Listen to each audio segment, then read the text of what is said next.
नमस्कार, आप देख रहे हैं प्रदेश का सबसे भरोसेमंद news channel India news Uttar Pradesh Uttarakhand और मैं हूं आपके साथ आयुष चित्रांश। कोरोना की पहली और दूसरी लहर के बाद भारत में कोरोना प्रबंधन को लेकर के कई तरह के सवाल उठने लगे थे। मोदी सरकार की आलोचना भी जमकर हुई थी और यह भी कहा जा रहा था कि सरकार ने समय रहते कदम नहीं उठाया, इसलिए कोरोना के कारण लोगों को जान गंवानी पड़ी है। उस समय वैक्सीनेशन अभियान को लेकर के भी कई तरह के सवाल उठे थे, लेकिन उस वक्त सरकार की ओर से कहा गया था कि 2021 के अंत तक हम 100 करोड़ वैक्सीन लगाने का आंकड़ा पार करेंगे।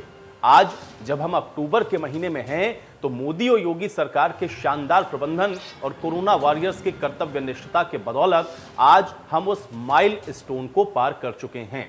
यानी कि भारत ने कोरोना वैक्सीनेशन के मामले में एक तरह से स्वर्णिम इतिहास रचा है। नए मील के पत्थर को पार करते हुए देश में वैक्सीनेशन का आंकड़ा 100 करोड़ के पार पहुंच गया है। अब कोरोना वायरस के खिलाफ जारी युद्ध में भारत ने एक नया कीर्तिमान बना लिया है, जो कि 100 करोड़ वैक्सीनेशन का आंकड़ा पार करने पर प्रधानमंत्री नरेंद्र मोदी राम मनोहर लोहिया अस्पताल पहुंचे। 21 अक्टूबर 2021 को भारत ने 279वें दिन 100 करोड़ डोज का आंकड़ा पार किया है। प्रधानमंत्री ने राम मनोहर लोहिया अस्पताल की विजिट के दौरान डॉक्टरों और फ्रंट लाइन वर्कर्स के साथ मुलाकात की है और 10 महीने पहले कोरोना योद्धाओं के समर्पण और सरकार की प्रतिबद्धता सजगता के दम पर 16 जनवरी 2021 को कोरोना के खिलाफ निर्णायक लड़ाई का दौर शुरू हुआ था। आज हम उस निर्णायक लड़ाई की बदौलत ही कोरोना को काफी हद तक रोकने में सफल रहे हैं, लेकिन 100 करोड़ डोज तक का सफर इतना आसान भी नहीं था। भारत ने इतिहास रचकर विश्व को अदृश्य शक्ति के खिलाफ लड़ने का रास्ता भी दिखाया है, लेकिन यह सब कैसे हुआ है और इसके पीछे क्या कुछ वजह रही हैं, आज इसी पर करेंगे हम आज की बड़ी बहस।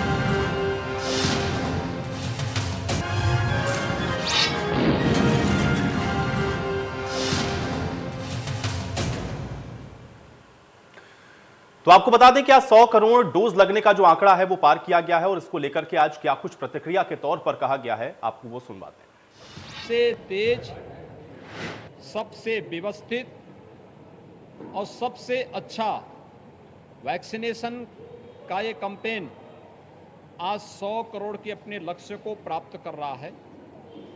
मैं इसके लिए उन सभी लोगों को, जिन लोगों ने सबको वैक्सीन, मुफ्त में वैक्सीन लेकर के प्रधानमंत्री जी के संकल्पों के साथ जुड़ करके कोरोना मुक्त भारत की परिकल्पना को साकार करने में अपना योगदान दिया है, उन सबको इस अवसर पर बधाई देता हूं। प्रधानमंत्री मोदी जी का, सभी हेल्थ वर्कर्स का, कोरोना वॉरियर्स का हृदय से अभिनंदन करता हूं। प्रधानमंत्री मोदी जी के नेतृत्व में उत्तर प्रदेश आज 12 करोड़ 25 लाख वैक्सीन अब तक दे चुका है और मेरा अनुमान है कि आज जो बृहद अभियान चल रहा है, इस बृहद अभियान के क्रम में उत्तर प्रदेश आज एक बड़ी संख्या में फ्री वैक्सीन, सबको वैक्सीन के इस संकल्प के साथ जुड़ करके इस सप्ताह हम लोग 13 करोड़ लोगों को वैक्सीन के डोज उपलब्ध करवाने में सफल हो जाएंगे। वैक्सीन की कोई कमी नहीं, लेकिन हमें इस सब के बावजूद सावधानी और सतर्कता बरतनी पड़ेगी। तो मुख्यमंत्री योगी आदित्यनाथ को आप सुन रहे थे। आज उन्होंने प्रधानमंत्री का, इसके अलावा कोरोना वॉरियर्स का, सभी का उन्होंने आभार जताया और निश्चित तौर पर आज का दिन बेहद महत्वपूर्ण है हिंदुस्तान के लिहाज से। आप देखें, चूंकि आबादी के लिहाज से भी देखें तो इस टारगेट को पूरा कर पाना या यहां तक पहुंचना निश्चित तौर पर बहुत चुनौती भरा रहा है। याद करिए, जब जनवरी में शुरुआत हो रही थी वैक्सीनेशन अभियान के, तो उस वक्त भी कई सवाल उठे थे और सबसे बड़ी उस समय चिंता यह थी कि कैसे जल्द से जल्द ज़्यादा से ज़्यादा लोगों को वैक्सीनेट किया जाए। तमाम तरह की आपने देखी कि बीच में उतार चढ़ाव भी देखने को मिले। सेकेंड वेव के अंदर भी आपने देखा कि वैक्सीनेशन को लेकर के कई तरह के सवाल उठे, लेकिन उन सब के बावजूद आज जिस स्थिति में भारत पहुंचा है, निसंदेह उसके लिए स्वास्थ्यकर्मी, फ्रंटलाइन वर्कर्स और एक जो नेतृत्व है उसका भी योगदान रहा है। और इस वजह से आज जिस कीर्तिमान को बनाया है, न सिर्फ हिंदुस्तान बल्कि विश्व भर में ये चर्चा का विषय बना हुआ है। हालांकि अभी भी सावधानी बरतनी जरूरी है, जिम्मेदारियां अभी भी आपको अपनी समझना जरूरी है, यानी कि कोविड के प्रोटोकॉल को अवॉइड अभी भी नहीं करना है, लेकिन हाँ, खतरा काफी हद तक आप ये कह सकते हैं कि नियंत्रित इस वजह से भी हो सका है, उसके पीछे वैक्सीनेशन का बहुत महत्वपूर्ण योगदान है, क्योंकि वैक्सीनेशन की वजह से ही आप देख रहे हैं कि ये वायरस के जो फैलने की गति है वो काफी कमजोर पड़ी है और इसलिए आंकड़े भी अगर आप देखेंगे कोविड के तो काफी कम हुए हैं। प्रदेश के लिहाज से भी आप देखें तो यहां पर भी आंकड़ों में बेहद कमी आई है। तो कुल मिलाकर के आज का दिन बेहद महत्वपूर्ण है, चूंकि 100 करोड़ डोज लगने का जो आंकड़ा है वो पार हो चुका है, लेकिन अभी भी आगे जो वैक्सीनेशन है वो चलेगा, क्योंकि पूरी आबादी को वैक्सीनेट करना है। और ऐसे में जो सवाल इसको लेकर के लगातार उठ रहे थे, आज हम उस पर चर्चा करेंगे कि आज ये जो ऐतिहासिक रिकॉर्ड बना है उसको कैसे देखा जाए और इसके पीछे जो मेहनत रही है स्वास्थ्य कर्मियों की उनको कैसे देखा जाए, और क्या जो नेतृत्व है उसको भी विपक्षी पार्टियां आज क्रेडिट देंगी या फिर नहीं, ये भी अपने आप में बहुत महत्वपूर्ण है और आज हम इस पर चर्चा करेंगे। तो कुल मिलाकर के आज का दिन बेहद महत्वपूर्ण है, ऐतिहासिक है और पीएम मोदी ने जो संकल्प लिया है आप उसको देख रहे हैं कि वो आज मूर्त रूप में भी आपको सामने नजर आ रहा है। आज इसी पर चर्चा करते हैं। फिलहाल कुछ मेहमान मेरे साथ जुड़े हैं, उनका परिचय पहले आपके साथ करवाते हैं, फिर चर्चा में आगे बढ़ते हैं। Doctor R K. चौधरी हमारे साथ जुड़ रहे हैं, उप नर्सिंग अधीक्षक हैं चंदन हॉस्पिटल के। Doctor R K. चौधरी जी, बहुत स्वागत है आपका चर्चा में। अजय द्विवेदी जी हमारे साथ जुड़ रहे हैं, नगर आयुक्त हैं लखनऊ के। अजय द्विवेदी जी, आपका भी स्वागत। और जिया मंजरी जी हमारे साथ जुड़ी हुई हैं, सामाजिक कार्यकर्ता हैं। जिया मंजरी जी, आपका भी बहुत स्वागत है। Doctor R K. चौधरी जी, आज चर्चा की शुरुआत में आपसे करूंगा, क्योंकि आज हम लोग देख रहे हो निस्संदेह आज तो हर एक हिंदुस्तानी के लिए बड़ा, हम ये कह सकते हैं कि सुकून का भी एक अनुभूति है और गौरव का भी पल है कि 100 करोड़ डोज का जो एक टारगेट था उससे हम ऊपर निकलते हुए अब नजर आ रहे हैं। कैसे देखते हैं आज के इस दिन को, जहां तक का जो सफर है वो जो तय किया गया उसको भी आप कैसे देखेंगे, और अभी आगे चुनौतियां क्या बरकरार हैं, ये सबसे पहले मैं आपसे समझना चाहूंगा। Doctor R K. चौधरी जी, आपका पहला रिएक्शन चाहूंगा मैं। जी, बहुत ही सुकून का आज पल है। बेसिकली अगर देखें तो 100 करोड़ का वैक्सीनेशन हो गया है और हम लोग अभी अगर देखें टोटल टाइम तो 1.5 साल का सफर हम लोगों ने बहुत मुश्किल से पार किया है। बहुत सारी मुश्किलें लगभग हर परिवार, हर इंसान जो भी भारतवर्ष में नहीं केवल पूरे विश्व में सबको सफर करना पड़ा है। बेसिकली जितना मुश्किल था ये समय, अगर ऐसे हम लोग हेल्थ वर्कर, डॉक्टर अगर हम बात करें कि ये इतना मुश्किल सफर था, हम इतने असहाय थे उस समय जब हम कोरोना की लहर से, चाहे पहली लहर हो चाहे दूसरी लहर हो, इनफैक्ट दूसरी लहर में तो हम लोग बहुत ही असहाय रहे, क्योंकि इतना ज्यादा बर्डन था। कहीं ना कहीं इन्फेक्शन का रेट इतना ज्यादा था, लोग बहुत ज्यादा संख्या में एक साथ इन्फेक्ट हुए, जिसको हम लोग बहुत मुश्किल ढंग से, लेकिन सरकार ने कहीं ना कहीं बहुत मेहनत करी। पूरे चाहे स्टेट वाइज देखा जाए, सेंट्रल गवर्नमेंट साइड पर देखा जाए, इतनी ज्यादा मेहनत हुई कि उसे किसी तरह अच्छे ढंग से करने की जितनी भी कोशिश कहा जाए, सराहना की जाए सरकार की, पूरी तरह से कोशिश किया। और कहीं ना कहीं उस सफर को, इस एक बुरे वक्त को हम लोगों ने पार किया। और कहीं ना कहीं इस चीज का एज ए हेल्थ वर्कर और डॉक्टर होने के नाते हम लोगों को बहुत बेसब्री से इंतजार था, तो हम कितनी जल्दी से वैक्सीन बना लें इसके लिए। ये केवल भारतवर्ष की बात नहीं है, पूरी दुनिया की बात थी कि हाँ, सब लोग होड़ में लगे हुए थे कि कितना जल्दी वैक्सीनेशन इस कोरोना वायरस के खिलाफ डेवलप हो। और कहीं ना कहीं इसमें सरकार की जो मंशा थी, लगन थी, ताकत थी, इकोनॉमिकली या किसी भी तरह की, वो पूरी झोंक दी सरकार ने। और इसका नतीजा भी रहा कि बहुत अर्लीस्ट, जो कि एक मतलब दुनिया में एक चैलेंज होगा हर किसी कंट्री के लिए, कि इतना जल्दी वैक्सीन बनाने का रिकॉर्ड है ऑल ओवर द वर्ल्ड, चाहे वो अपने इंडिया के लिए हो चाहे भारतवर्ष के अलावा कोई अदर कंट्री। तो ये बहुत ही बड़ा अचीवमेंट रहा है। और सबसे बड़ा अचीवमेंट की बात अगर करें कि हमारी सरकार ने जो एक व्यवस्था बनाई या जो एक वैक्सीनेशन के लिए एक मुहिम चलाई, उसका भी बहुत फर्क पड़ा। शुरुआती दौर में डेफिनेटली कहीं ना कहीं लोग वैक्सीनेशन से भाग रहे थे, लेकिन कहीं ना कहीं हेल्थ केयर वर्कर, बहुत सारे एडवर्टाइजमेंट, लोगों का जो एक प्रोत्साहन, लोग जो वैक्सीनेट खुद हुए, अपने आप को प्रोफाइल सोशल मीडिया पे अपने आप को प्रोजेक्ट किया, डॉक्टरों ने या हेल्थ केयर वर्कर ने या कोई भी मिनिस्ट्री से या कोई से, सब लोगों ने अपने आप को प्रोजेक्ट किया, जिससे कहीं ना कहीं लोगों का विश्वास बना और लोगों ने वैक्सीनेशन के लिए आगे आया। और आज की डेट में ये देखा जाए कि सेल्फ वैक्सीनेशन के लिए लोग आगे आ रहे हैं और करा रहे हैं, और उसमें वैक्सीन की अवेलेबिलिटी भी जो है अच्छी खासी सरकार की तरफ से हो रही है। और एक नहीं, कई वैक्सीन जो है इंडिया में प्रोवाइड हो गई हैं और लोग उसे लगा रहे हैं। और ये इसी का नतीजा लगता है कहीं ना कहीं कि हम जो तीसरी लहर की संभावना व्यक्त कर रहे थे एज ए डॉक्टर फैटर्निटी या हेल्थ केयर फैटर्निटी, जी जी। कि हमें तीसरी लहर का कहीं ना कहीं अक्टूबर और नवंबर में ये सफर करना पड़ेगा। तो जो हम अभी तक नहीं देख पा रहे हैं कि तीसरी लहर का कोई ऐसा अवसर मिल रहा है कोविड वायरस इन्फेक्शन का। और इसका मैं अगर बोलूंगा कि इसका कहीं ना कहीं जो सबसे ज्यादा असर है तो वैक्सीनेशन का है, क्योंकि हमारे वैक्सीनेशन रेट बहुत अच्छा खासा लोगों को हो रहा है, जिसका कहीं ना कहीं हमें प्रोटेक्शन मिल रहा है। और साथ ही साथ एक अच्छा प्लेटफॉर्म तैयार है हर तरह से कहीं ना कहीं सरकार की तरफ से, कि वैक्सीनेशन चाहे वो गांव के लेवल पे हो चाहे शहर के लेवल पे नहीं हो, अजय जी, बहुत सब महत्वपूर्ण जगह बात अवेलेबल आपने कही है। उस पार्ट पर भी मैं आऊंगा, क्योंकि अभी हम लोग आगे कितना तैयार हैं थोड़ा ये भी चर्चा मैं आपके साथ जरूर करूंगा। लेकिन डॉक्टर आर के चौधरी जी से भी मैं थोड़ा ये समझता हूं। आर के चौधरी जी, एक तो आज के दिन पर मैं आपकी टिप्पणी जरूर चाहूंगा। निस्संदेह जैसा कि मैंने शुरुआत में भी कहा कि आज तो वाकई में एक सुकून का भी अनुभूति हो रही है। दूसरा ये है, गौरवान्वित करने वाला भी पल इसलिए है क्योंकि विदेशों तक भी हम लोग देख रहे हैं कि रिकॉग्नाइज हो रही है ये जो अचीवमेंट आज हिंदुस्तान की है।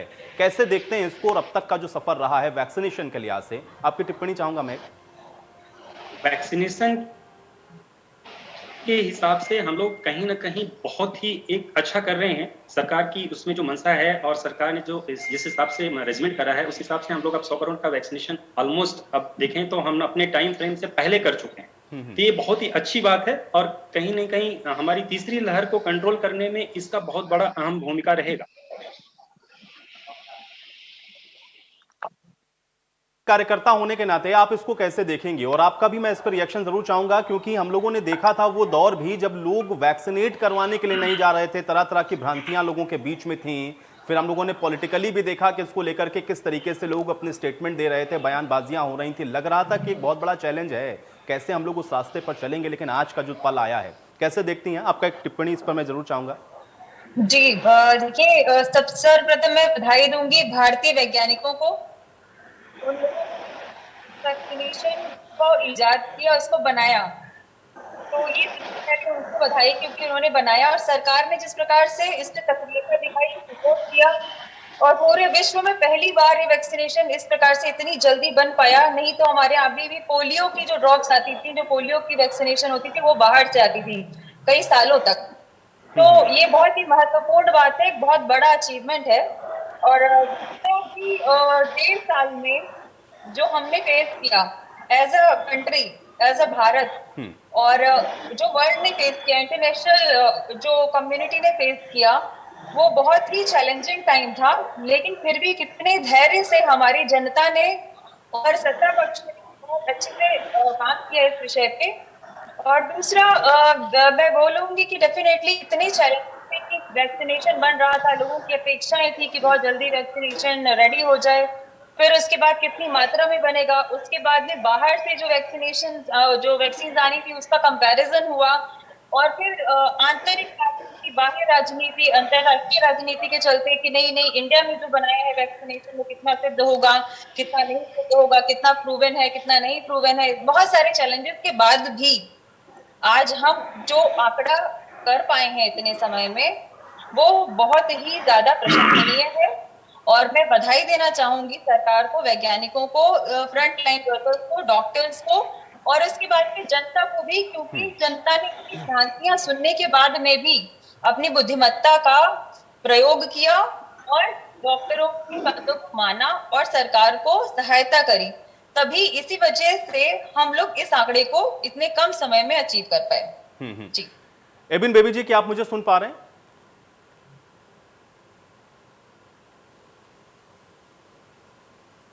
चलिए, एबिन बेबी तक शायद मेरी आवाज नहीं पहुंच रही है। अजय द्विवेदी जी, आपको मेरी आवाज मिल रही है क्या?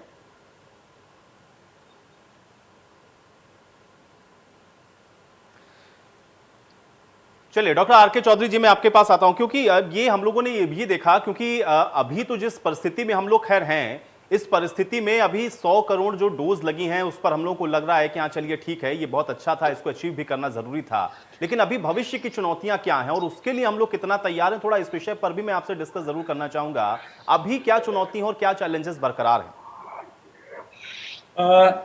बिल्कुल, अभी भी कहीं ना कहीं हम लोग देखें तो जो आंकड़ा, अगर हमारी पूरी पॉपुलेशन देखी जाए तो हमें बहुत लंबा सफर अभी करना है।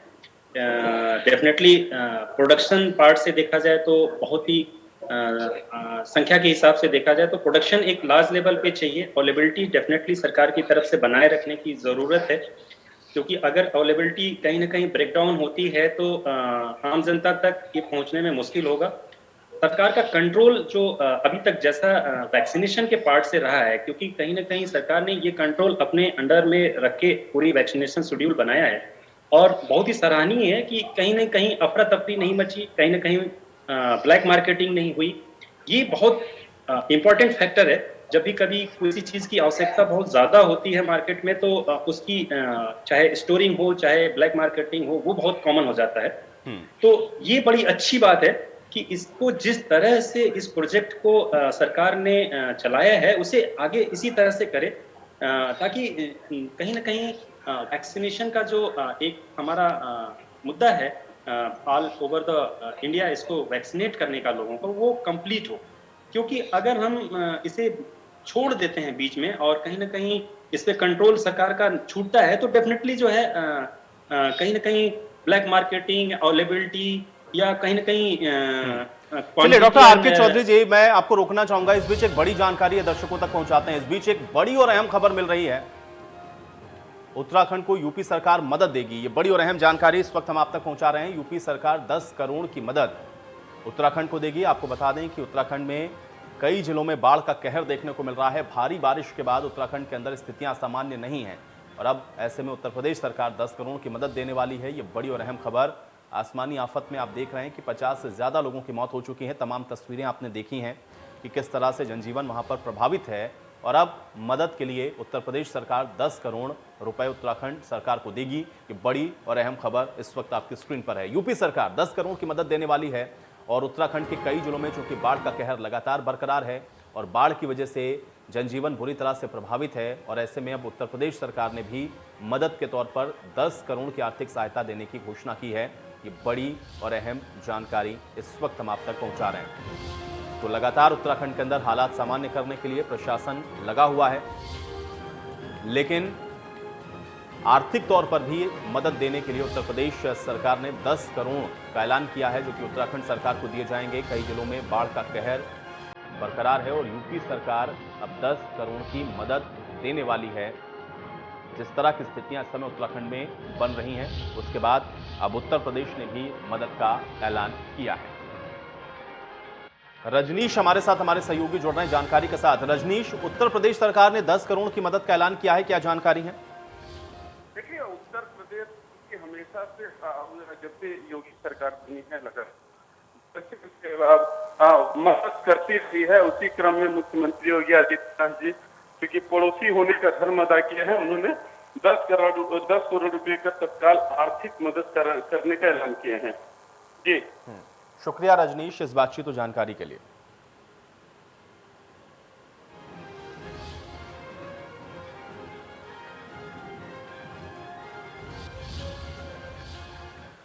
और चलिए एक बार फिर से आज की चर्चा में वापस लौटेंगे, क्योंकि आज हम लोग चर्चा कर रहे हैं भारत के लिए आज का दिन बेहद ऐतिहासिक है, क्योंकि 100 करोड़ डोज लगाने का जो आंकड़ा है वो पार हो चुका है। 100 करोड़ 5 लाख से ज्यादा डोज आज की डेट में आपको बता दें कि हो चुका है ये आंकड़ा, और ऐसे में इसको कैसे देखा जाए और अभी भविष्य की चुनौतियां क्या है, इस पर हम चर्चा कर रहे हैं। एक बार फिर से चर्चा में वापस लौटते हैं।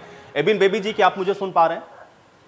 जी। एबिन बेबी जी, आपका भी आज मैं एक रिएक्शन जरूर चाहूंगा, क्योंकि लगातार कोविड की जो लड़ाई है तकरीबन हम लोग देख रहे हैं कि 2 साल से लड़ा जा रहा है, और वैक्सीनेशन उसमें एक बहुत बड़ा पार्ट था। लेकिन 10 महीने के अंदर अगर हम ये देखें कि 100 करोड़ का जो आंकड़ा है वो पार करते हुए हम नजर आ रहे हैं, इसको कितना बड़ा अचीवमेंट मानते हैं, और अभी और चैलेंजेस क्या हैं, थोड़ा आपसे भी मैं ये समझना चाहूंगा।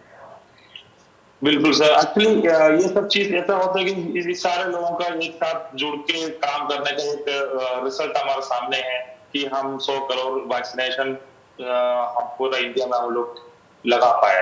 ये सब इसमें हमारा जो सरकार की बहुत बड़ा सपोर्ट, और सारे लोग हेल्थ वर्कर्स, सारे डॉक्टर्स का सपोर्ट, और पब्लिक को इस चीज का इसे प्रॉपर तरीके से उसको समझा के उसको वैक्सीनेशन का इम्पोर्टेंस समझा के कराना, ये एक बहुत बड़ा चैलेंज है। ये चीज हम लोग आज को हम लोग पूरी कर चुका है। This is a very important, मतलब कि एक चैलेंज ही है। इस चैलेंज के लिए जितना लोग सपोर्ट किया सबके लिए बहुत बहुत धन्यवाद। तो बहुत अच्छी चीज है, ये चीज हम लोगों ने कवर किया है। 1.5 साल से बहुत ज्यादा, मतलब दो वेव आ गया, मतलब कोविड का, उसके बाद भी इतना कम टाइम पे हम लोग इतना जल्दी हम लोग वैक्सीनेशन कम्प्लीशन मतलब इतना बड़ी मात्रा में जो कम्प्लीट किया है, ये बहुत बड़ी तारीफ करने वाला बात। ये कोई मतलब इंडिया जैसे लोग, मतलब इंडिया में सारे लोगों को समझाना, अभी भी बहुत सारे लोगों को इसके बारे में चीजें समझा के कराना पड़ता है। इतना इम्पोर्टेंस उसको सारे हेल्थ वर्कर सारे लोग इसमें मिलकर काम किया, इसलिए हम लोग ये अचीवमेंट पार किया। जी हाँ मंजरी जी, एक चीज थोड़ा मैं और आपसे जानना चाहूंगा, खासतौर से यहाँ पर जब हम लोग डिस्कशन कर रहे हैं तो एक सवाल सबके जहन में है इस समय, हालांकि थोड़ा सा पॉलिटिकल है और आपकी नजर उस पर भी रहती है। जब हम लोग देखते हैं कि कोई नेगेटिव चीज होती है तो उस पर खूब टीका टिप्पणी होती है, खूब तरह के रिएक्शंस हम लोग देखते हैं, लेकिन एक पॉजिटिव साइन जो कि समाज के अंदर भी एक संदेश दे सके कि हाँ कम से कम लोग थोड़ा सा ये महसूस करें कि हाँ कुछ चीजें अच्छी भी हैं, वो चीजें हम लोग को कहीं लैक नजर आती हैं या गायब नजर आती हैं। अब इस पर कोई बोलने के लिए तैयार नहीं है। इस अचीवमेंट को आप कैसे देखते हैं और क्या इसके लिए कम से कम अप्रिशिएट तो करना चाहिए पॉलिटिकल जो हमारी एक लीडरशिप है उसके लिए भी, कि उसके नेतृत्व में ही ये संभव हो सका है, क्योंकि जब कोई चीज नेगेटिव होती है तो उसका भी क्रेडिट उसी को दिया जाता है, तो अच्छी चीज के लिए क्यों नहीं बोलते हैं? ये भी एक सवाल बड़ा महत्वपूर्ण है। और क्या आपको नहीं लगता कि बोलना चाहिए, कम से कम लोगों तक ये मैसेज तो जाए? जिया जी।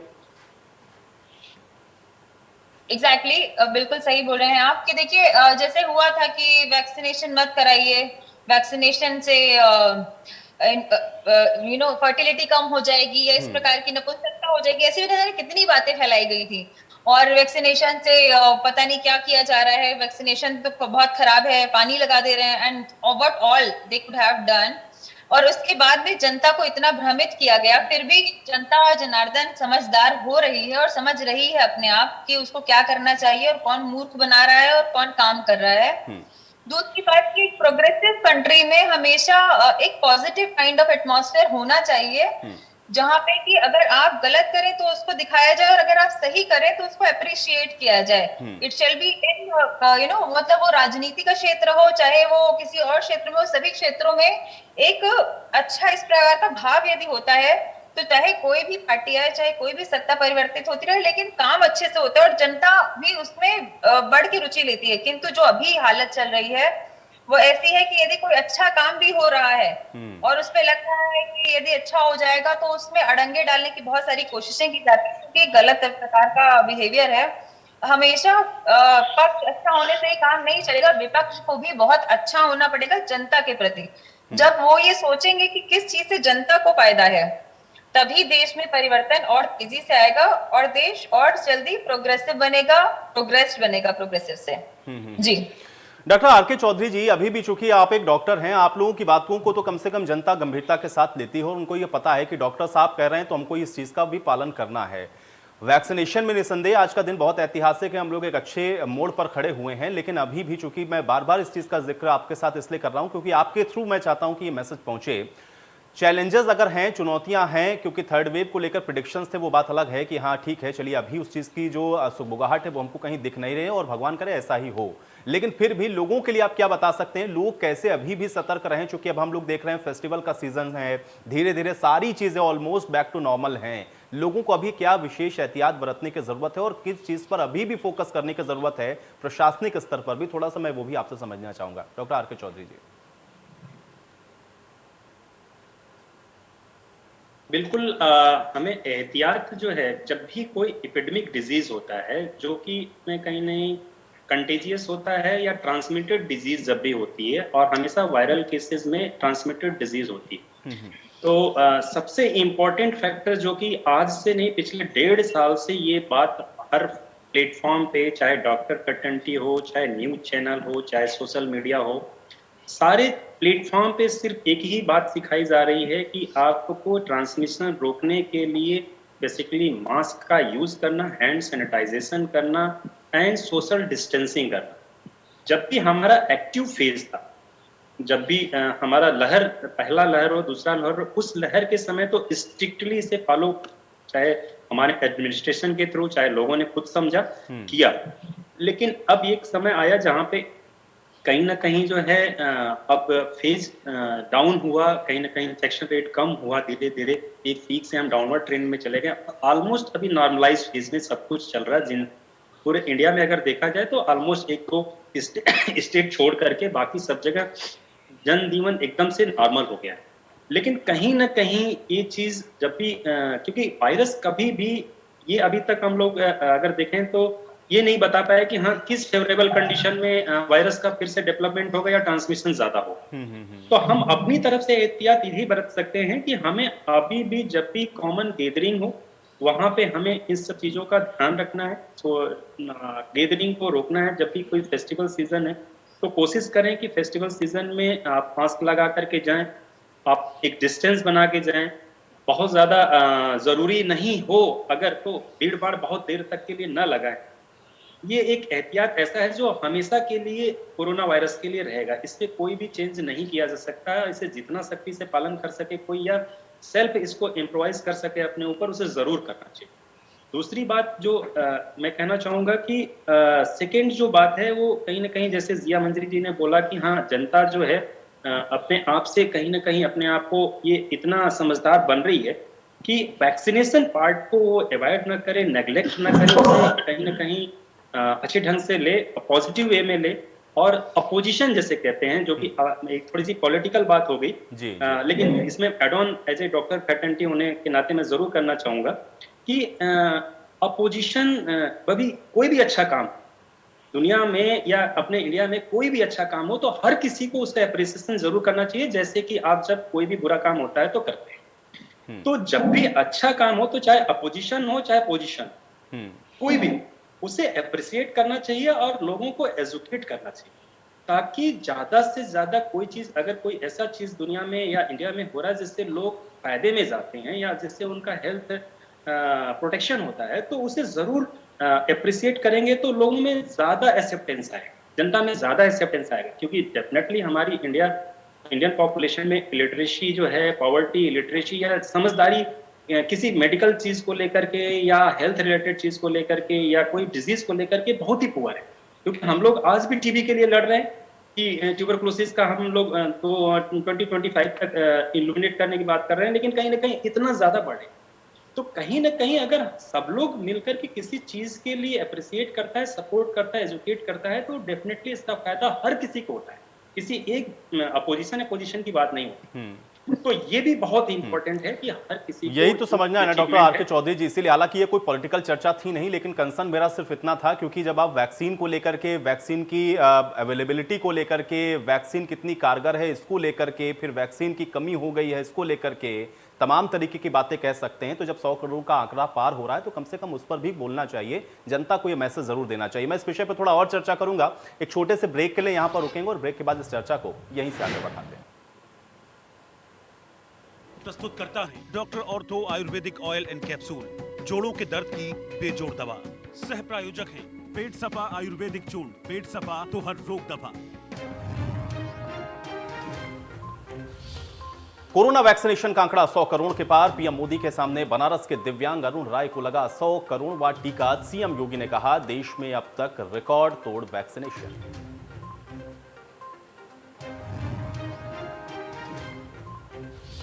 प्रियंका गांधी का बड़ा ऐलान, यूपी में सरकार बनने पर इंटर पास छात्राओं को स्मार्टफोन तो ग्रेजुएट लड़कियों को मिलेगी स्कूटी। युवा महिला आबादी को साधने की तैयारी।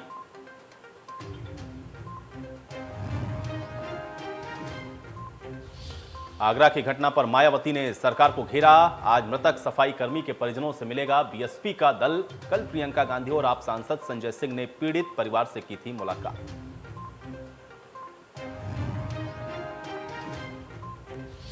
अरुण वाल्मीकि की मौत पर पोस्टमार्टम रिपोर्ट में मौत की वजह हार्ट अटैक। 2 डॉक्टर के पैनल ने किया पोस्टमार्टम। पोस्टमार्टम की कराई गई वीडियोग्राफी।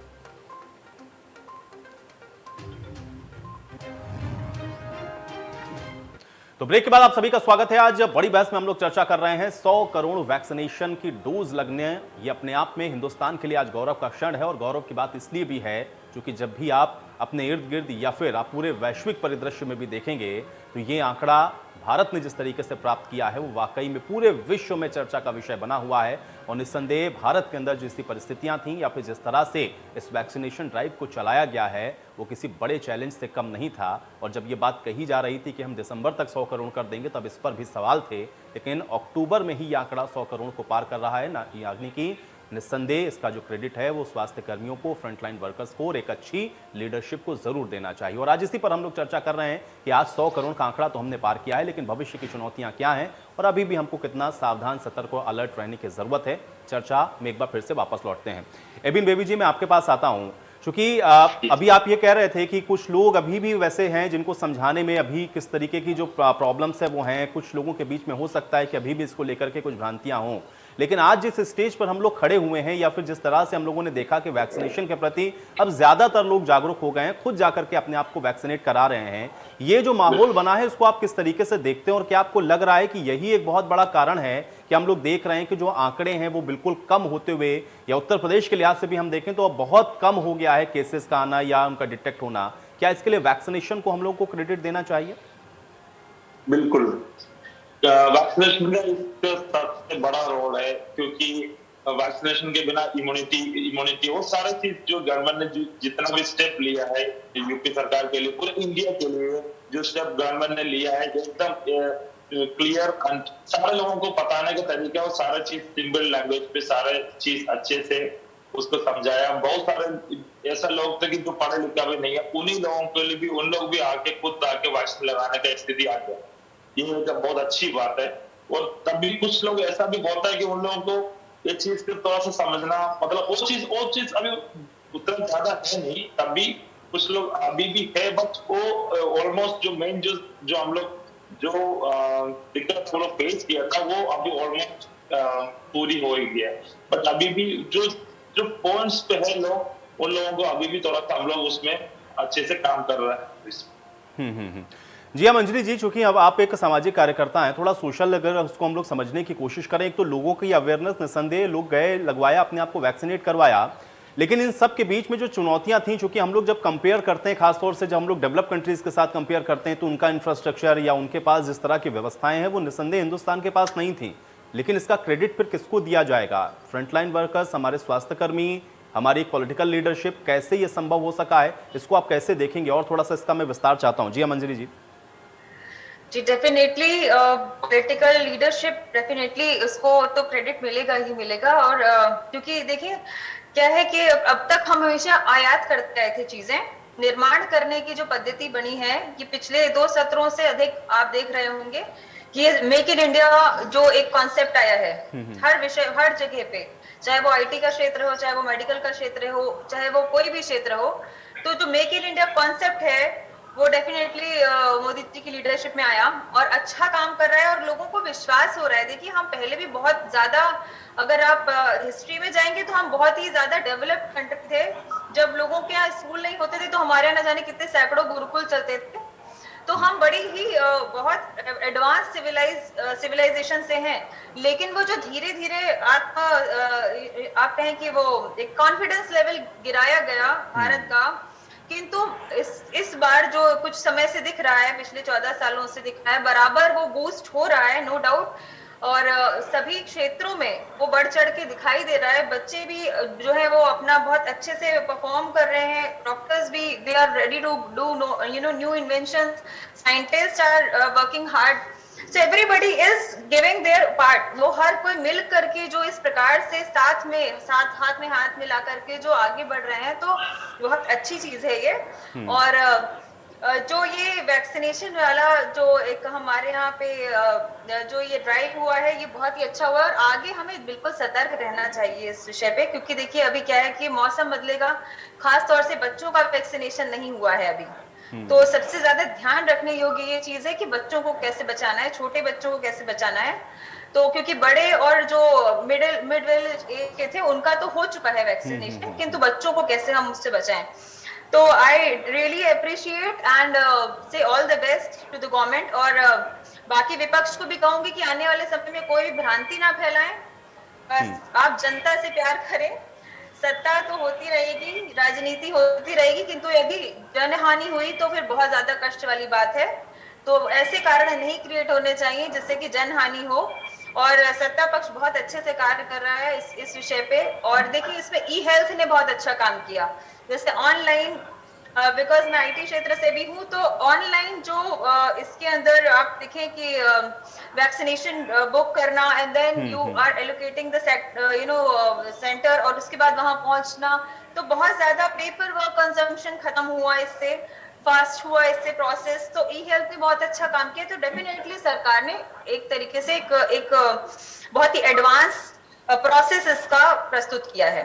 जी डॉक्टर आर.के. चौधरी जी, जिया मंजरी जी ने जिस तरफ इशारा किया, थोड़ा सा वो मैं आपसे जरूर समझना चाहूंगा बच्चों को लेकर के। हालांकि अभी पीछे हम लोगों ने देखा था आपकी इस तरह की खबर आई थी कि जब कम एज वाले बच्चे हैं उनको भी अब वैक्सीनेशन की मंजूरी मिल सकती है। अभी उसकी जो गाइडलाइन जारी होना वो बाकी है, लेकिन अभी बच्चों को लेकर के क्या अलर्टनेस बरतनी जरूरी है, क्योंकि अभी भी प्रैक्टिकली वो वैक्सीनेशन शुरू नहीं हुआ है बच्चों के लिहाज से। हालांकि वाकई में 100 करोड़ का आंकड़ा हम लोग भले ही पार कर रहे हो, लेकिन उनके लिए या उनकी चुनौती किस तरीके से आप देखते हैं और पेरेंट्स को अभी क्या करना चाहिए, थोड़ा सा इस विषय को अगर आप समझा पाएं डॉक्टर आर.के. चौधरी जी।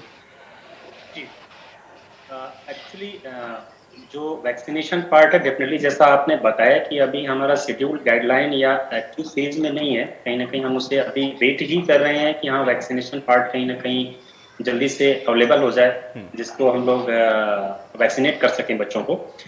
जब तक नहीं वैक्सीन है, जैसे हमने 1.5 सालों से फॉलो किया, बहुत सारी चीजें चेंजेस हुए हमारे 1.5 साल में। जिया जी ने जैसे बताया कि ई हेल्थ हुआ, और इसी तरह से ई हेल्थ के साथ देखें तो बच्चों की स्कूलिंग जो हुई कहीं ना कहीं चेंज हुआ। सारी लोगों ने एक्सेप्ट किया पोर्टल पे, चाहे पेरेंट्स हो, चाहे समाज हो, चाहे कहीं ना कहीं स्कूल की जो मैनेजमेंट है, किसी तरह से एक प्लेटफॉर्म पे आया। और आज की डेट में देखें तो पिछले 1 साल से कहीं ना कहीं बच्चों के लिए, जिन्हें हम डेफिनेटली जो है एडल्ट को फिर भी समझा सकते हैं, सोशल डिस्टेंसिंग कर लो, मास्क लगा लो, लेकिन बच्चों में ये सब पॉसिबल नहीं है कि आप मास्क लगवा लें, उनसे हैंड हाइजीन करवा लें, सोशल डिस्टेंसिंग करा लें। It is very difficult to do. तो ऐसे केसेस में जब हम लोगों ने कहीं ना कहीं अपने ऑनलाइन एजुकेशन पे आए और वो कहीं ना कहीं काम भी किया, बच्चे इस बीच में पढ़े, डेफिनेटली कहीं ना कहीं बच्चों को इन हाउस रहना पड़ा, उसका फर्क पड़ा, लेकिन कहीं ना कहीं कंटिन्यूटी आप एजुकेशन बनी रही और मैनेजमेंट चाहे स्कूलिंग हो चाहे हो, सब लोगों ने एक्सेप्ट किया। उसका बड़ा फायदा हुआ कि कम से कम वो स्तर के लेवल पे एजुकेशन लेवल को ले जा करके नहीं हुआ, बट कहीं ना कहीं नियर अबाउट उसके अचीवमेंट में पहुंचा। चाहे वो बोर्ड का एग्जामिनेशन हो, उसमें कहीं ना कहीं फायदा मिला। सब कहीं पे भी कुछ रुका नहीं। और ये समझ लीजिए कि ह्यूमन बीइंग का एक नेचर है कि कितनी भी बड़ी से बड़ी विपत्ति आ गई, लेकिन ह्यूमन बीइंग कभी हारा नहीं और आगे बढ़ते रहे। तो वो एक्सेप्टेंस और चेंजेस बड़े इंपॉर्टेंट है। और आगे आने वाले दिनों में जब तक की वैक्सीन नहीं है, तो डेफिनेटली बच्चों को अभी प्रोटेक्ट करना है जितना हो सके। अभी स्कूलिंग, हालांकि कुछ गाइडलाइन है जिसमें स्कूल चालू हो गए हैं, जा रहे हैं, क्योंकि अभी तीसरी लहर का जो एक्सपेक्टेशन था नहीं है, लेकिन हमें सावधान रहने की जरूरत है। जब भी अगर कभी केसेस बढ़ते हैं तो definitely social media, news channel, आप सभी लोगों के माध्यम से या हॉस्पिटल हेल्थ वर्कर के माध्यम से पता चलता है कि हाँ केसेस बढ़ रहे हैं, तो ऐसे टाइम में बच्चों को स्कूल भेजने से जरूर रोका जाएगा या फिर से हम ऑनलाइन सिस्टम पे आएंगे। और ज्यादा से ज्यादा कोशिश करी जाए कि बच्चों को अभी भी पब्लिक प्लेसेस में, जब भी अभी थोड़ा मौसम चेंज हो रहा है, डेफिनेटली इस समय अदर देन कोविड वायरस के इन्फेक्शन भी जो वायरल इन्फेक्शन की तरह होते हैं, सिम्टम्स सेम होते हैं, फ्लू लाइक सिम्टम्स होते हैं। ऐसे टाइम में बच्चों को थोड़ा मौसम चेंज के समय जो है प्रोटेक्ट किया जाए, बहुत उनको शाम के टाइम में खेलने कूदने के लिए थोड़ा प्रोटेक्ट किया जाए, रोका जाए। दिन में खेलने के लिए ज्यादा उनको टाइम दिया जाए, शाम के टाइम थोड़ा सा अवॉइड किया जाए, इवनिंग वाले पार्ट में अवॉइड किया जाए। तो ये सब अभी एक जनरल, जैसे हम लोग अभी 1.5 साल से फॉलो कर रहे थे, उसी चीज को फॉलो करना है। लेकिन डॉक्टर आर.के. चौधरी जी, खासतौर से कोविड के बारे में मैं आपसे ये जरूर समझना चाहूंगा, क्योंकि हम लोगों ने देखा कि पोलियो के लिए हम लोगों ने कितना वेट किया, कितना इंतजार किया, कितनी लंबी ड्राइव चली, और उसके बाद जाकर के हम इस फेज में आए कि हमने ये कहा कि हम पोलियो मुक्त हुए हैं। और अभी भी बहुत चैलेंजेस हैं, लेकिन कोविड वाले फेज में इतना त्वरित हम देखते हैं कि जो है वैक्सीनेशन भी, उसका प्रोडक्शन भी, फिर वो लोगों तक पहुंच भी जाए, लोग वैक्सीनेट भी हो जाएं, कि कैसे संभव हो सका है? इसको आप कैसे देखते हैं? इसके पीछे इसका क्रेडिट आप किसको देंगे? बहुत ही पॉजिटिव चीज हुआ है जो अभी चेंजेस 2 सालों में हुए हैं। कहीं ना कहीं मेक इन इंडिया जो बात करी जाए, या होम प्रोडक्शन फ्रॉम इंडिया कहा जाए, या हमारे अगर आप देखें तो जब हमारा कोविड इन्फेक्शन पहला लहर था, जब आया हुआ था, तो उस समय का स्टेटस इंडिया का ये था कि मास्क का प्रोडक्शन बिल्कुल भी नहीं होता था। इंडिया में बिल्कुल भी नहीं होता था। और आज की डेट में है कि 100% प्रोडक्शन जो है हमारे इंडिया में ही होता है। कहीं से भी आउटसोर्सिंग नहीं करते हैं। एक बड़ा चैलेंज, बड़ा चेंज है, ठीक है। और उसी तरह से वैक्सीनेशन की बात करी जाए कि कहीं ना कहीं ये अगर इंडिया में अवसर प्रदान किया जाता है तो उसको वो टैलेंट या वो अचीवमेंट निकल के आता है। और हमारे डेफिनेटली, जैसे जिया जी ने बोला, मैं भूल गया था कि वैज्ञानिकों को, अपने वैज्ञानिकों को बहुत सलाम है, उनको बहुत बड़ा सराहनीय काम किया है। जितना तेजी से ये प्रोडक्शन हमारे वैक्सीनेशन का हुआ है, ये चैलेंज था, इट वाज ए चैलेंज, और उसे हम लोगों ने एक्सेप्ट किया और वो चीज चैलेंज पूरा हुआ। और कहीं ना कहीं डेफिनेटली, अगर बात में फाइनली अगर आए जो आप पूछना चाहते हैं मुझसे कि इसमें सरकार की मंशा बहुत ही साफ, तो सरकार ने कहीं ना कहीं सपोर्ट किया, हेल्प किया, फाइनेंशियली किया, चाहे टेक्निकल टर्म्स हो, चाहे टेक्निकल रेगुलेशंस जितने भी हों, उसमें कहीं ना कहीं जल्दी एक्शन लिया, फास्ट एक्शन लिया, जिसकी वजह से ये रिजल्ट है। और इस रिजल्ट की वजह से हम लोग इस वैक्सीनेशन ड्राइव के इस मुहिम पे पहुंच चुके हैं, इतने नंबर्स कर चुके हैं। ये बहुत बड़ा अचीवमेंट है। This is a positive and everything should be positive and should appreciate. Abin Baby ji, आपके हिसाब से अभी क्या लगता है कि चुनौतियां अभी किस स्तर पर बरकरार हैं या चैलेंजेस अभी भी आप क्या देख रहे हैं? क्योंकि प्रिडिक्शंस जो थे वो तो हम लोग देख रहे हैं कि धीरे धीरे वो फेल होते हुए दिख रहे हैं, क्योंकि वैक्सीनेशन, मास वैक्सीनेशन हुआ है, उसका क्रेडिट उसको मिल रहा है। लेकिन फिर भी एक चैलेंज के तौर पर अगर मैं आपसे समझना चाहूँ तो आपको क्या लगता है अभी भी चैलेंज क्या है? अब तो सारे पब्लिक को इसके बारे में, कोविड के बारे में, इसके कॉम्प्लिकेशन के बारे में सबको पता है, इसलिए तो वो अपने आप से वैक्सीन लगवाने के लिए आ रहा है। ऐसे सारे लोगों को और इसके बारे में और जो हमारा जो मीडिया से जो भी हो, जिस तरीके से सारे पब्लिक को इसके बारे में अच्छे से क्या क्या प्रिकॉशंस लेना है, क्या क्या करना है, ये सारा चीज अभी हम लोग कंटिन्यू रखना है। नहीं तो कुछ लोग ऐसा होता है कि ना कभी कभी जो जस्ट मिस करके, जस्ट सुन के उसके बाद फॉलो नहीं करते, तो ऐसा लोगों को मतलब इस तरीके से जो प्रैक्टिस है अभी हमको कंटिन्यू रखना ही पड़ेगा। जो आर्ट्स आता है, सारे आर्ट्स में जो हम बताते हैं कि प्रोटेक्शन क्या, कैसे क्या करना है, उसके जो कोड्स लिख के रहते हैं पब्लिक प्लेसेस में क्या करना है, इसके लिए भी हमको थोड़ा सा और इम्पोर्टेंस अभी भी देना ही पड़ेगा। वैक्सीनेशन ऑब्वियसली अब पूरे हो गया, उसके बाद भी nutrition is a very important point, because virus के लिए न्यूट्रिशन बहुत इंपॉर्टेंट चीज है। न्यूट्रिशन के बारे में कुछ टिप्स वगैरह जो है, जो मेन हेल्थ सेंटर में इसके बारे में जो इसको डिस्प्ले करना, ये सब चीजें में कंटिन्यू रखना अभी भी हमको चाहिए। मुझे मेरे तरफ से यही है कि सारे जो टिप्स है वो सबको, पब्लिक को क्लियर उसके बारे में इसलिए समझ जाए, सारे चीज कैसे क्या है, ये सब चीज अभी भी सारे लोगों को पता होना है और इसको कंटिन्यू रखना है। जी हाँ मंजरी जी, एक सोशल एक्टिविस्ट होने के नाते आप भी अभी चैलेंज क्या देखती हैं? क्योंकि हम लोग यहाँ तक तो पहुंचे हैं, लेकिन लड़ाई तो अभी भी जारी है कोविड के खिलाफ। चैलेंज आपको क्या लगता है कि अभी क्या है जिस पर फोकस होना चाहिए? देखिए, जो एक सुस्ती आ जाती है जनता में, थोड़ी सी एक आरामदायक सिचुएशन में आ जाते हैं, वो नहीं लाना है। आयुष मंत्रालय ने, आयुष डिपार्टमेंट ने इतनी अच्छी चीजें बताई हैं जो कि सामान्य डेली में आप यूज कर सकते हैं, उनको यूज करते रहना चाहिए। गिलोय यूज करनी चाहिए, जैसे काढ़ा पीना चाहिए, गर्म पानी पीना चाहिए। एक पूरा डे टेबल बताया गया था, एक पूरा रूटीन बताया गया था कि सुबह उठे, प्राणायाम करें, उसके बाद गर्म पानी पिए। तो वो जो एक रूटीन है, हेल्दी लाइफस्टाइल, उसको फॉलो करें, उसको बंद ना करें। दूसरा, ध्यान रखें, precaution is better than cure, prevention is better than cure. तो हमेशा ये ध्यान रखें कि प्रिवेंटिव मेडिसिन है ये सारी, इनसे कोई रिएक्शन नहीं होता आयुर्वेदिक मेडिसिन से। तो आयुर्वेदिक जो भी मेडिसिन है वो आप लेते रहें बराबर, और ध्यान रखें, मास्क का प्रयोग करें, बच्चों को संभाल के रखें, खुद भी संभाल के रहें, और ज्यादा भीड़ इकट्ठी ना करें, अवॉइड करें।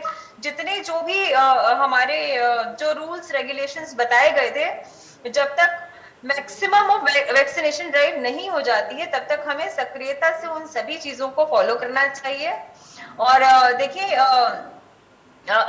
दवाइयाँ तो ठीक है, वो जब कोरोना हो जाए तो बात अलग है, लेकिन तो कोरोना ना हो उसके लिए अपनी इम्यूनिटी बढ़ाने के लिए जो भी चीजें बताई गई हैं, थोड़ा सा व्यायाम, दवाइयाँ, वो सारी चीजें रेगुलेट करें, तो मुझे लगता है कि हम इस कोरोना की जंग से बहुत जल्दी और बहुत सक्रियता से जीत सकते हैं। इतनी दूर तक आ गए हैं और बहुत जल्दी ही हम इस पे काबू पा लेंगे। जी डॉक्टर आर.के. चौधरी जी, अंतिम सवाल मेरा आपसे भी यही है कि अभी चैलेंजेस सबसे बड़ा या किस पर फोकस अभी हमको रहना है फिलहाल? सबसे ज्यादा फोकस रखना है कि बेसिकली वैक्सीनेशन पार्ट एंड अपने आप को जो मुहिम है किसी भी ट्रांसमिटेबल डिजीज को जो बचने के जो तरीके होते हैं बेसिक इसका पालन जरूर करना है। अभी भी हमें कहीं ना कहीं जब तक कि हमें वैक्सीनेशन पार्ट कंप्लीट ना हो मोर देन 75% तक वैक्सीनेशन नहीं हो जाए तब तक हमें अपने आप को सेल्फ प्रोटेक्शन वाले जितने भी एहतियात हैं, चाहे वैक्सीनेशन मास्क लगाना हो, सोशल डिस्टेंसिंग करना हो, ये चीजों का रखें। भीड़ डेफिनेटली एक बहुत बड़ा कारण होता है। कभी भी कोई भी ओकेजन हो अगर भीड़ बनती है तो सबसे कॉमन सोर्स ऑफ इन्फेक्शन भीड़ ही होता है, क्योंकि वहाँ ज्यादा से ज्यादा लोग गैदर करते हैं। कोई किसी को बहुत ज्यादा आइडेंटिफाई नहीं कर सकता कि कौन फ्लू वाले सिम्टम्स के साथ है कौन नहीं है। तो ऐसे में प्रिवेंट करना चाहिए और खुद एक अपने अंदर एक कहीं ना कहीं सजगता होनी चाहिए कि कोई भी व्यक्ति अगर फ्लू लाइक सिम्टम्स के साथ हो तो वो पब्लिक प्लेस में जाने से अवॉइड करे, अपने आप को वहाँ सम्मिलित ना हो। तो ये बहुत बड़ा अच्छी बात होगा। और इसी वजह से ट्रांसमिशन किसी भी तरह के वायरस का या कोई भी ट्रांसमिटेबल डिजीज का हमेशा रुकता है। तो एक तो ये पार्ट करना जरूरी है। बच्चों के वैक्सीनेशन पार्ट एक बड़ा अहम है। जब तक वैक्सीनेशन नहीं है बच्चों का एहतियात करना पेरेंट्स का काम है, वो ध्यान रखें। तीसरी चीज की अगर किसी को भी फ्लू लाइक सिम्टम्स हो रहे हैं तो अभी भी हम कुछ भी डिफरेंशिएशन नहीं है हमारे पास कि कोविड वायरस है या नॉर्मल फ्लू है। तो उसको अपने नियर बाई डॉक्टर जो भी फिजिशियन हैं, चाहे चेस्ट फिजिशियन हैं, जो भी हैं, उनको जरूर जाके दिखाएं। अवेलेबिलिटी ऑफ कोविड इन्फेक्शन के लिए चाहे एंटीजन टेस्ट हो चाहे आरटीपीसीआर हो वाइडली और है हर तरह। तो जैसे क्योंकि अगर आप कोई भी इन्फेक्शन का सस्पिशन है और अगर आप नहीं कराते हैं तो वही एक रीजन होता है कि नंबर ऑफ चेन बढ़ा देता है, नंबर ऑफ इन्फेक्शन बढ़ा देता है। क्योंकि अगर आप अर्ली हेल्थ फैसिलिटी के पास नहीं जाएंगे, हेल्थ वर्कर के पास नहीं जाएंगे अपने आप को लेकर के, तो आपके पास कौन पहुंच पाएगा। तो अपने अंदर सजगता रखना इंसान। चलिए आर.के. चौधरी जी, मुझे लगता है कि आपने जो बात बताई है या यहाँ पे पैनलिस्ट ने जो बात कही है लोगों के जहन में वो बातें जरूर रहेंगी। फिलहाल के लिए बहुत शुक्रिया, आप लोगों ने अपना समय निकाला, इस चर्चा का हिस्सा बने। हालांकि आज 100 करोड़ डोज का आंकड़ा जरूर हिंदुस्तान ने पार कर लिया है, गौरव का क्षण भी है और वाकई में एक बड़ा अचीवमेंट भी है, लेकिन अभी भी सतर्कता बरतनी जरूरी है। कोविड प्रोटोकॉल का पालन करें, पूरी तरह से इस जंग को हम तभी जीत सकते हैं। आज बड़ी बहस में मेरे साथ फिलहाल इतना ही।